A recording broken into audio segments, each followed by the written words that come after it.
grabe na sila ka-stress. Ikaw, wala ka, normal lang kaayo. Muna sila, di nila kaya imong powers. VP Inday, yes, magandang hapon po sa inyo. Ang pinakamamahal na Vice President Inday Sara Duterte. Yes.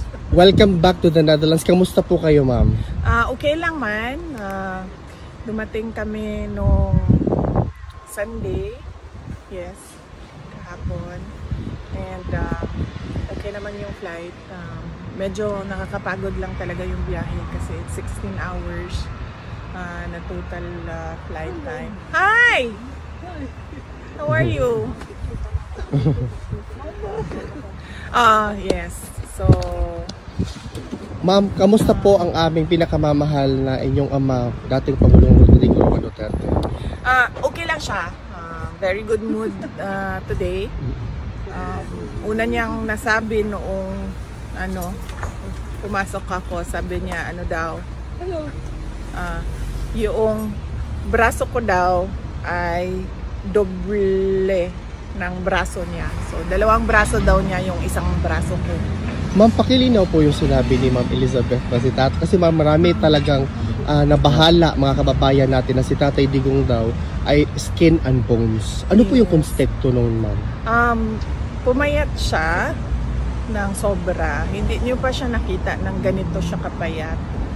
Ganito siguro siya kapayat nung binata pa siya. Oo. So, laki ng pinayat niya. So, kung ito yung braso ko, doble ma. So, doble is kalahati nito.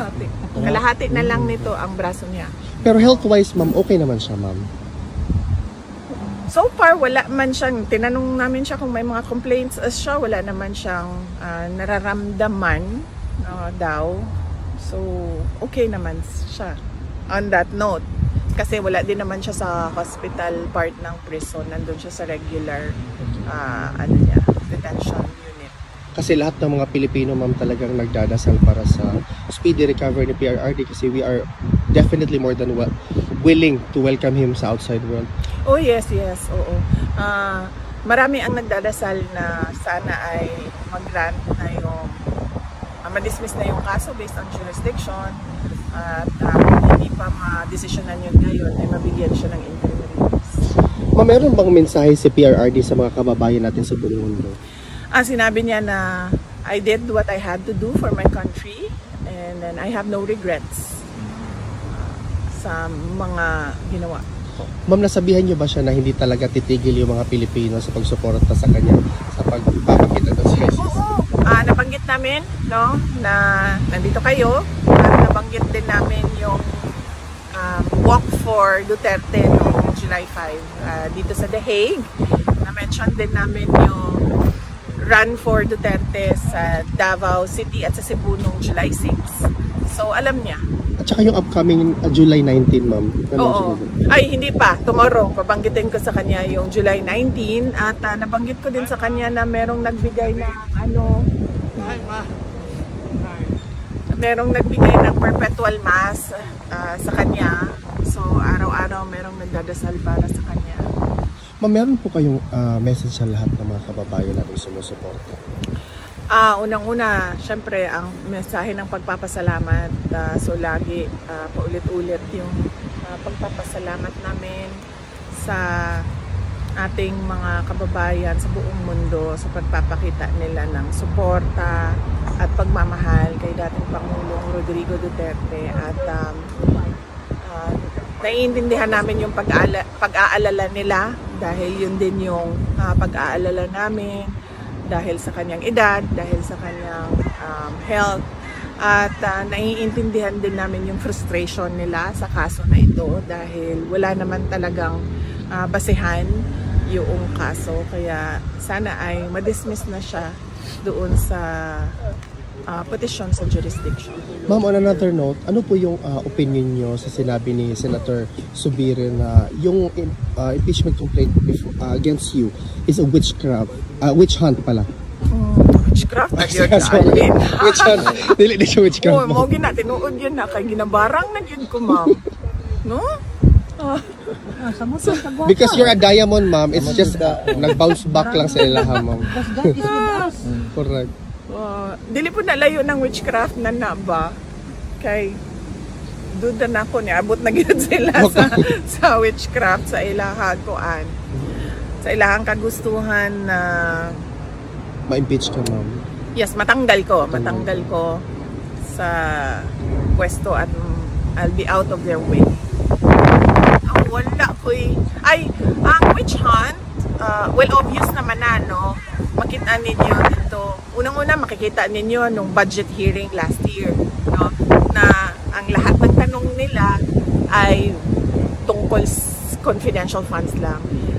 Meron lang silang inutusan na magtanong konti about sa budget proposal ng OVP na wala namang confidential funds, pero lahat ng tanong nakikita nyo, nagbabasa sila ng script at lahat yon confidential funds dahil doon nila kinukuha yung information nila na pang-atake, at ngayon nalaman natin doon din pala nila kukunin yung information nila para sa impeachment.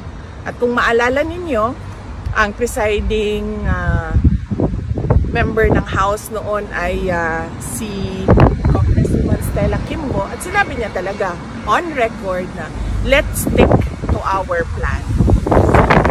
Klaro yun. Ang sunod nun, kung nakikita ninyo, ay yung pagkuha nila sa confidential records, no? Sa Commission on Audit. Ang ginamit nila is order galing sa House of Representatives para kunin yung mga documents doon sa loob ng Commission on Audit. At nagbukas pa sila ng hearing na para mabigyan ng semblance ko, no, ng legitimacy yung ginawa nilang illegal na pagkuha ng mga documents sa Commission on Audit. At nakita ninyo, nung wala na silang maitanong, dahil wala ka namang makikitang pagkakamali sa mga ginawa, ay lumipat na sila doon sa impeachment kuno. At nakita ninyo doon sa impeachment kuno nila, nakaapat sila na articles of impeachment dahil hindi nila talaga magawang mabuo ng isang complaint na makatotohanan at meron talagang mga credible na ebidensya. So, hindi na yan siya lingid sa kaalaman ng karamihan ng ating mga kababayan. Kita nila kung anong nangyari. Correct, ma'am. Ma'am, on a different topic po. Okay lang. Ma'am, my question kasi is that tinanong ko kay Attorney Kaufman, ano ang reaction niya sa sinabi ni Secretary of Justice Remulla na allegedly na-destroy na yung evidence kaya hindi na sila makapag-file doon sa local court sa Pilipinas and they're ceding the issue or the situation dito sa ICC. Sinabi ni Attorney Kaufman po na as far as destroying evidence is concerned, wala pong ginawa si PRRD because that is a criminal offense. Ano po yung reaction ninyo, ma'am, sa statement ni Secretary Remulla na wala na daw evidence? A lot of Filipinos are thinking, if there are no evidence in the Philippines, what kind of evidence will be presented before the ICC? Gawa-gawa talaga na ebidensya. At yung ibang ebidensya nila, meron din tayong ebidensya na kinuha yon by force or intimidation or harassment of individuals. So, makikita din natin yun soon, very soon. Will you be attending the SONA, VP? Of course not. No SONA for me. Kasi confirm na yung ano natin, Korea natin na Filipino community gathering. Bukod po dito sa The Hague, do you intend to visit other places in your district? Wala po. Dito lang kami sa Hague, sa duration ng duty ko. So July ano ba ako? Kailan ako dumating? July 5 hanggang July 23 yung sa akin. And then, darating sa susunod si Hanilet. So actually, dito po kayo sa SONA, no? You will be here. Out of the country. Hindi. Oo. Kasi July 23 ako alis ng Hague. So dito lang kami. And kasi inaano namin yung 4 days a week na kasi yung bisita. So, minamaximize namin yung grant ng detention unit na 4 times a week pwede bisita. Your reaction po na gobyerno ng Pilipinas ang gagastos para sa 4 na witnesses by way of cooperating with the ICC? Well, nakakalungkot. Dahil unang-una, sinasabi nila walang ebidensya, pero meron sila ngayong witnesses na kaya naman nila pala bayaran yung pagbabiyahe. Pero nakakalungkot kasi sobrang bagal ng galaw nila para sa ating mga kababayan na naiipit sa kaguluhan sa Iran at sa Israel. Kaya kaya nakikita natin at nakikita ng taong bayan nasaan ba talaga yung priorities ng administration na ito.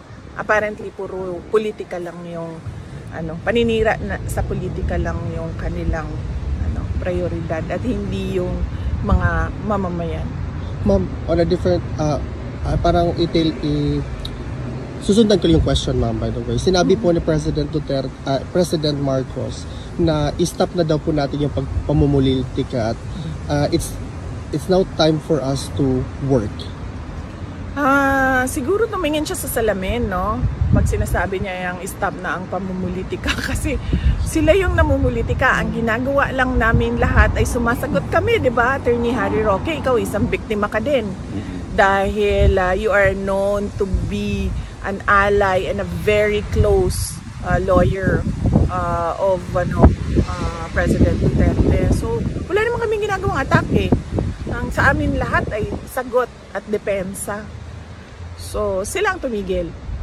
At sila yung nasa administrasyon, sila yung tumigil at sila yung tumutok sa kung ano yung dapat na ibigay para sa taong bayan.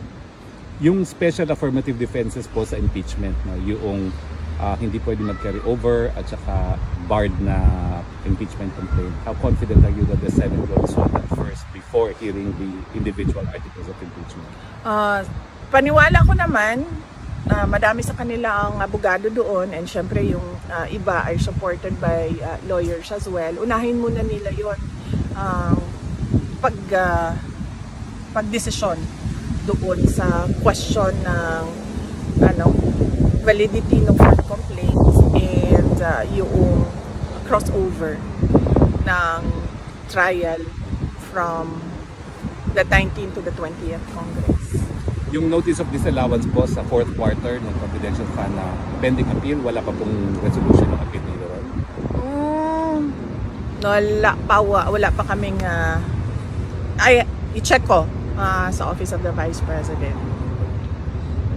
Thank you, ma'am. Okay. Well, I know you've answered it already, but Tatay Digong, how is he? So si PRD, kanina ipa-expound kung ano yung skin and bones, payat siya. At sobrang payat niya na hindi nyo pa siya nakita na ganito kapayat. Siguro nakita ko siyang ganito kapayat nung binata pa siya and sa photo nung binata pa siya. Yung kanyang braso ay kalahati lang ng braso ko. So ganyan siya kapayat. But para sa akin lang he looks good na payat siya kesa sa yung malaki ang tiyan, tapos parang unhealthy tingnan at mukhang nakakatakot para sa kanyang heart. So, I like him this way, medyo slim. Pero nabanggit nyo yung baho sa kanya na naaabala yung mga supporters niya na nabilis sa pagpayat niya sa mga. Oo, nabanggit ko din na yun sa kanya. Sabi ko nga kanina, naiintindihan namin yung concern. Because ang is yung pagpayat niya ay hindi naman niya kagustuhan dahil talaga yon sa appetite, loss of appetite niya, no. Siguro sa mga pangyayari and of course siguro kasi hindi traditional Filipino food yung niya, nakasanayan. Yung mga pagkaing Pilipino na nakasanayan niya, hindi yung yun ang meron dito para sa kanya ngayon. At one more last question po, Pisa. Nabalitaan niyo po ba yung unity walk namin ng July 5? Yes, oo. Nakita ko din yung videos. Nabanggit ko din. 7 kilometers. Nabanggit, ako. nabanggit ko din kay Tapos na. dating Pangulong Duterte yung Unity Walk July 5 dito sa The Hague. At nabanggit ko din yung Run for Duterte, yung fun run sa Davao City at sa Cebu noong July 6. So nabanggit kasi yon sa kanya. And Yung alam sa din po niya sa 19. Sa 19, bukas ko babanggitin na sa kanya, nakalimutan ko kanina kasi nag-updating lang ako kung anong mga nangyari. So mag-update ako kung ano yung mga future na mangyayari bukas. Thank you, VP. Thank you, ma'am. Salamat. Mabuhay po kayo, Thank ma'am. you. Ma'am, mas